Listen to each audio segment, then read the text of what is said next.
age-old way of catching oysters here in the Chesapeake Bay is by tongs. And they say the Indians called them that way, and they're still using them. And it seems like to be a good way to catch them, because that way you never deplete the oyster beds.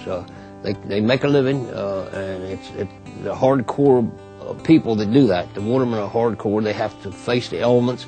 They go out when it's freezing and blowing and snowing, and that's the time that the oysters bring the most money.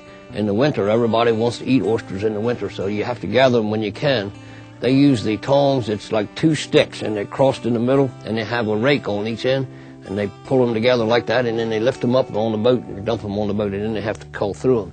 It's a hard way to make a living, really hard. I heard one guy say, anybody said he likes doing that is a liar, but but it is a really hard way to make a living. But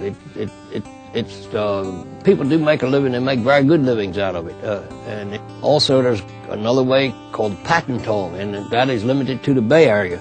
That is a hydraulic, great big rig, hydraulic, and you drop it in the water, and then you pull your lever of the hydraulics, pulls them together, and it brings a lot of oysters up and dumps it like that.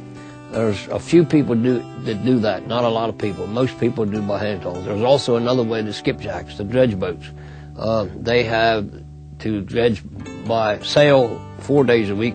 Monday and Tuesday they can use power, and on those days they catch more oysters. But on the skipjacks, they drag their dredges behind them and drag over the bottom for a half a mile at a time, and when they pull it up, it's full of real big, beautiful oysters, and they dump it on the deck.